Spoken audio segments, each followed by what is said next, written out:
जो बेटी देश की बात करती, जो बेटी दलितों की बात करती, जो महिलाओं की बात करती, वही बेटी आज अपने न्याय के लिए दर दर की ठोकरें खा रही है। अब भी न्याय नहीं मिलेगा तो हम सब साथ में परिवार सुसाइड कर लेंगे।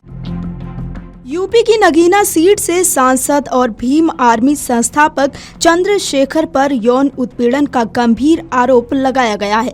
इंदौर की PhD scholar doctor Rohini Ghavri ने सोशल मीडिया पर जान देने की धमकी दी है। वर्तमान में स्विट्जरलैंड में रह रही रोहिणी ने दिल्ली पुलिस पर कार्रवाई न करने और सिस्टम पर ताकतवर लोगों का साथ देने का आरोप लगाया है।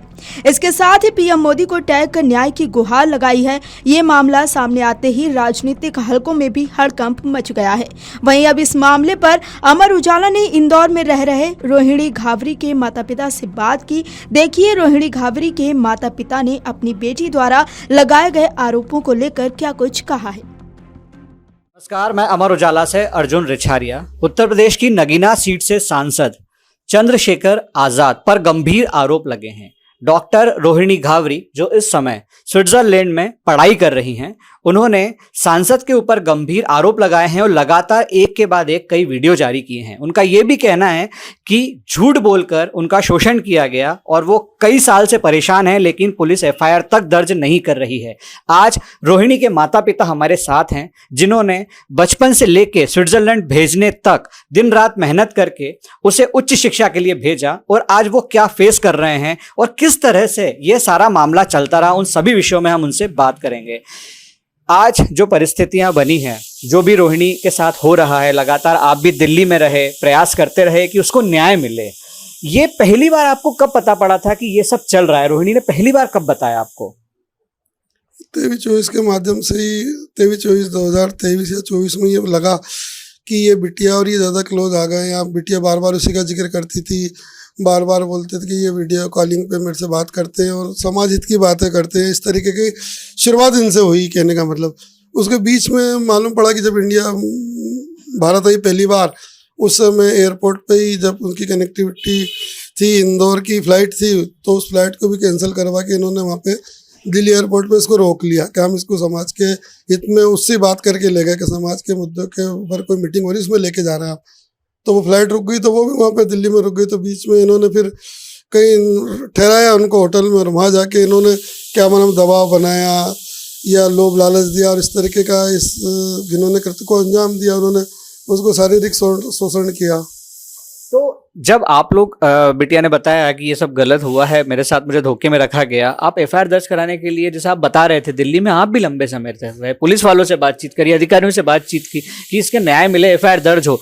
क्या कारण क्या लगता है आपको, क्यों केस दर्ज नहीं हो रहा है? एक बेटी गुहार लगा रही है कि उसके साथ गलत हुआ है, पर फिर भी केस दर्ज नहीं होने का क्या कारण है? मैं दिल्ली पुलिस के संपर्क में लगभग 2.5 महीने से हूँ।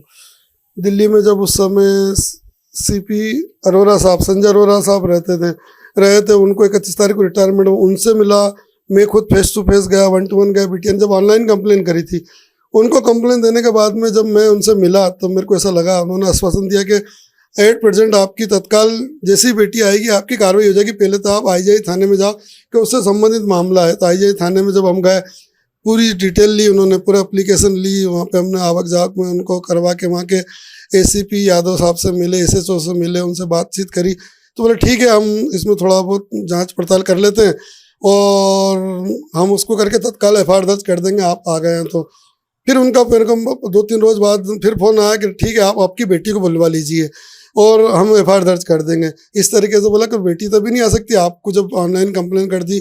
मैं खुद 1-to-1 करके आपसे मिला, संजय अरोड़ा साहब से मिला, CP साहब से। उसके बाद अब तो FIR दर्ज नहीं, आपकी बेटी आएगी तो एक दिन में हम FIR दर्ज कर देंगे। तो बिटिया को फिर मैंने फॉरेन से बुलवाया, स्विट्जरलैंड से बुलवाया। फिर वो बिटिया आई, डायरेक्ट वहीं पे आई 6 तारीख को, 6 जुलाई को, 6 अगस्त को शायद को बिटिया आई। और थाने पे ही IGI थाने पे हम 25-50 लोगों को लेके पहुंचे। हम भी पूरे परिवार सहित गए। तो जब हम दिन भर वहाँ पर रहे तो उन्होंने बोला ठीक है, आप शाम तक हम और वो बिटिया से बातचीत कर लेते हैं, शाम को FIR दर्ज कर देंगे। फिर शाम तक की स्थिति नहीं लगी तो फिर उन्होंने बोला कि आप और रुक जाइए, हम बड़े अधिकारियों से बात कर लेंगे और फिर हम FIR दर्ज करेंगे। तो इस तरीके से उन्होंने हमको टालम टाली करने लग गए कि जबकि तत्काल FIR आवेदन पे हो जाना चाहिए। इस तरीके के मामले जो बनते हैं वो इस तरीके के शारीरिक शोषण के, मानसिक शोषण के और धोखाधड़ी के, तो वो तो पुलिस ने कार्रवाई नहीं करी तुरंत। कितने समय से एफआईआर के लिए परेशान हो रहे हैं आप?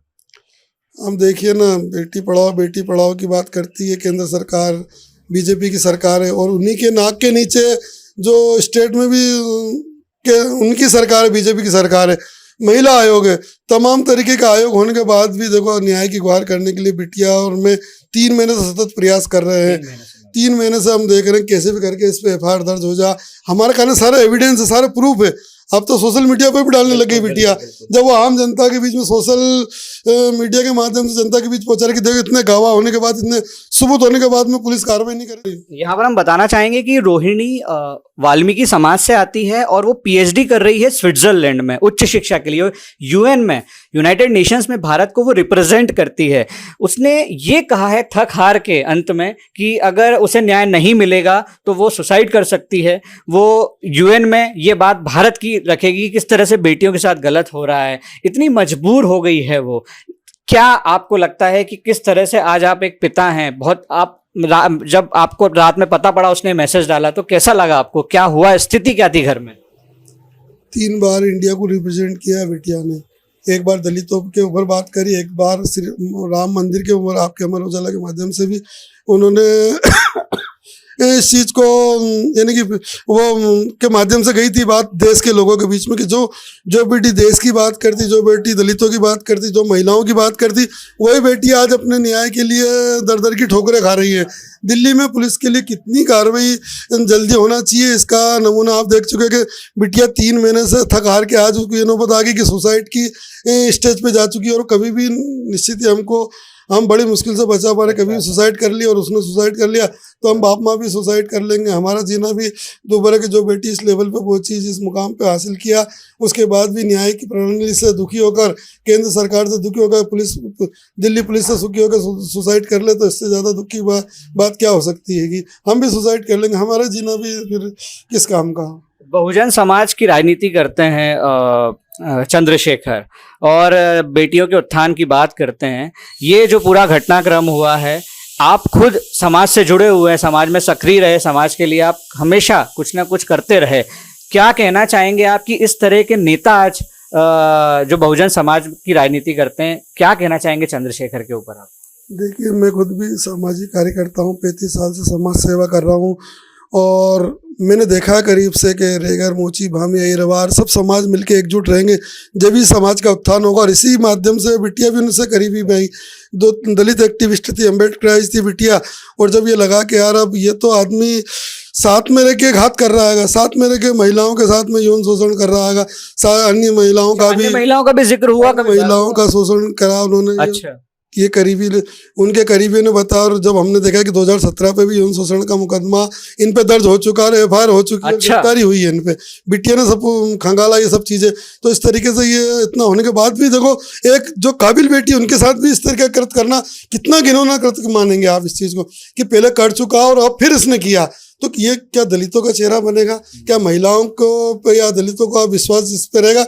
या जिस नगीना सीट से चुनाव लड़ा वो दलितों के लिए थी, अब वो लोग इसको वोट देंगे या सपोर्ट करेंगे? इतना चेहरा इसका घिनौना सामने आने के बाद भी तो मुझे नहीं लगता कि अब इनको दलितों का इन पे विश्वास रहेगा या दलितों का रहना चाहिए।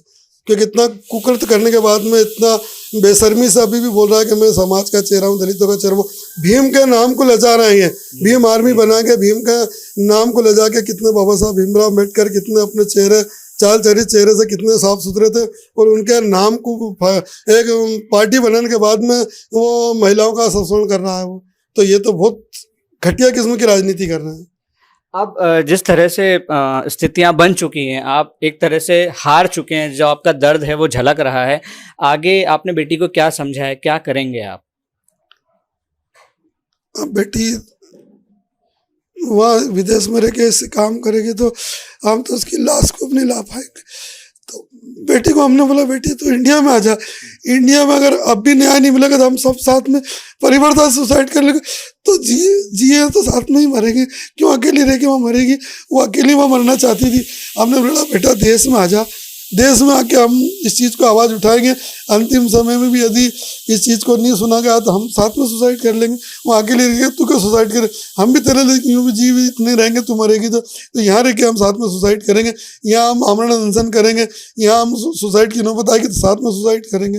इतना हम मुकाम पे पहुँच चुके हैं बीजेपी की सरकार और केंद्र सरकार के खिलाफ।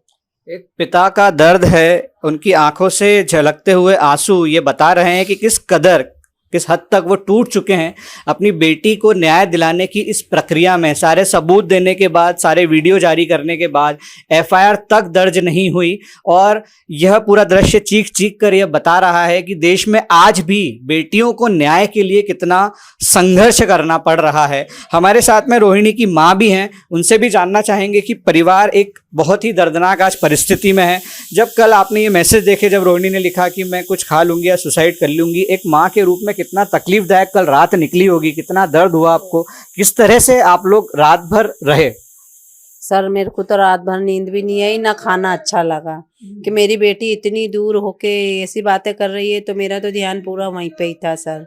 मैंने उससे थोड़े से बात करी, मैंने उसको उस पर बोल के कि बेटा ऐसा कोई कदम मत उठा, बच्ची देख तू बड़ी बेटी है घर की, अगर तू ऐसा कर लेगी तो हमारा क्या होएगा, है लड़ेंगे अपन, न्याय की भीख मांगेंगे अपन, ऐसी बात नहीं, कोई तो सुनेगा अपनी। तो मैं तो ये दिल्ली पुलिस और अमित शाह जी, मैं नरेंद्र मोदी जी, इनसे मैं यही गुनाह करती हूँ कि बस मेरी बेटी को न्याय मिले और वो चंद्रशेखर जेल जाए और उसको जेल में डालो, बस उसके ऊपर एफआईआर दर्ज करो। मैं महिला आयोग से भी विनती करती हूँ, मैं एक महिला हूँ, मैं एक बेटी की माँ हूँ, मैं यही चाहती हूँ कि महिला आयोग से मैं यही चाहती हूँ कि उसके ऊपर ऑब्जेक्शन उठाए और जल्दी से जल्दी उसके ऊपर कार्रवाई हो। चंद्रशेखर ने जिस तरह से झूठ बोला, धोखा दिया, आपकी बेटी को बताया नहीं, धोखे में रखा, कभी बेटी ने आपसे जिक्र करा कि किस तरह से उसके बाद साथ ही धोखेबाजी हुई? बता रही थी एक बार मेरे को कि मम्मी ऐसी ऐसी बात है, तो मैंने बोला बेटा अब देख तेरे पापा तो क्या मालूम राजी होंगे कि नहीं होंगे, शादी की बात कर रही थी वो मेरे से। वो तो बाद में उसको अभी ये सांसद के इसके चुनाव के उसमें उसको पता चला कि ये तो शादीशुदा धोखा दिया और शादी, हाँ धोखा दिया उसने। तो उसने फिर उस दुखी हुई वो इस चीज़ से कि मम्मी इसने ऐसा ऐसा, पहला तो मेरे को बताया नहीं, मेरे से झूठ बोला कि मैं शादीशुदा नहीं हूँ, और फिर बाद में इसको ऐसा मालूम पड़ा तो बहुत दुखी हुई, तो मेरे को बोला उसने। मैंने बोला आप क्या कर रहे?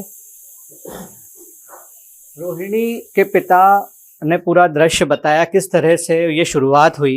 परिवार पूरी तरह से टूट चुका है, हार चुका है, न्याय व्यवस्था से गुहार लगा रहा है, केंद्र सरकार से गुहार लगा रहा है कि देश की बेटी को न्याय दिलाइए, वरना ये परिवार सुसाइड करने पर आज मजबूर है।